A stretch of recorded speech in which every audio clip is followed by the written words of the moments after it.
আজকের এই কথাটি আপনি মনোযোগ দিয়ে শুনুন।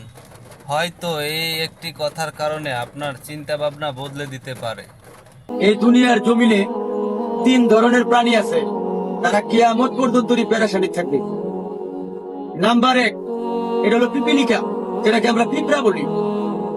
তার নিজের বডির থেকে আর 3 গুণ 5 গুণ 10 গুণ বড় একটা মাল তারা টানাটানি করে গর্তে নিয়ে দেবে রয়েছে, মানে বাসাত নিয়ে খাইবে। এখন বাসাত নিয়ে যাওয়ার সময় এটা তার যে বাড়ি বানাইছে, তার বাড়ির গেট দেও এই মাল ঢুকে না, তার বাড়ির গেট দেয়া এই মালটা ঢুকে না, সে এটা টাকা নিতেছে। এই পিপিলিকা কিয়ামত পর্যন্ত রিজিকের পেরেশানি করবে। নাম্বার 2, ইঁদুর। ক্ষেতের ধান যা আছে সব কাটতে না গাছা ঢুকাইবো, ঘরের খেতা বালিশ কম্বল যা কিছু আছে সব কাটবো, খাইতে এনে তার গাছা ঢুকাইবো, তার রিজিক লাগবে। নেওয়ার পরে মনে করেন যে গাছা থাকে, মানে খেতলাই মনে করেন যে মানে ইন্দুরে যা নেওয়ার তো নিচেই, মানে খেতলাই মনে করেন দিছে খেত পানি, পানি দিছে পরে পানি তো উপর দিকে যায় না, পানি যায় নিচ দিকে, গাছাত গিয়ে ঢুকছে পানি। এক একটা ইঁদুরের কিন্তু ভাই 10টা 12টা 15টা করে বাচ্চা হয়। গাছাত গিয়ে পানি ঢুকছে, জান বাঁচানি খরচ, কে এর বাচ্চা কাচ্চা, কে এর সংসার, আর কে এর বললো মালামাল সব ধান চাল থুয়া এই পানি পুনি খাইয়া মনে করেন গাতার মুখটা বাই করে আগ করে দোয়ারে বাঁচতেই হোক, মালামাল সব রয়ে গেছে, পানি নষ্ট হয়ে গেছে।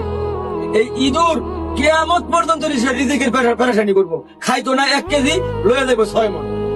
এটা হলো ইঁদুরের অভ্যাস। নাম্বার 3, কিয়ামত পর্যন্ত পেরেশানি থাকবো, এটা হলো মানুষ।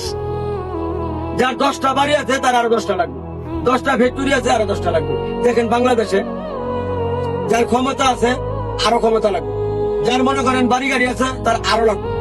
এমনও বাংলাদেশে মালিক আছে বা মানুষ আছে যে তার এরকম 200-300 প্রোডাক্টের মালিক। এই যে আমরা যে দোকান থেকে প্রোডাক্ট গুলা কিনি, এরকম 200-300 প্রোডাক্টের মালিক জিজ্ঞাসা করে তার আরো লাগবে। এই মানুষ কিয়ামত পর্যন্ত পেরেশানি থাকবে। এই 3 ধরনের প্রাণী কিয়ামত পর্যন্ত পেরেশানি থাকবে। তাই আমরা সকলকে বলতেছি, এই দুনিয়ার পেরেশানি কেউ করবেন না। দুনিয়া ক্ষণস্থায়ী, চলে যেতে হবে, চিরস্থায়ী চলে যেতে হবে। মানে দুনিয়ার জমিনে কয়দিন বাঁচবে? ধরেন 90 বছর, ধরেন আল্লাহ চাইতো 90 বছর। এই 90 বছর একটা মানুষ বাঁচলে 30 বছর দেখা তার ঘুমের মধ্যে, আর 20 থেকে 30 বছর দেখা তার লেখাপড়া থাকে। আর 30 বছর কি করবেন? এই 20-30 বছর জিন্দিগির লাগি, আখিরাতের লাগি, যেখানে শুরু আছে শেষ নেই। ওখানে যদি একবার যদি জাহান্নাম দাহ্য হয়ে যায় তাহলে আজীবন, আর যদি জান্নাত দাহ্য হয়ে যায় আজীবন।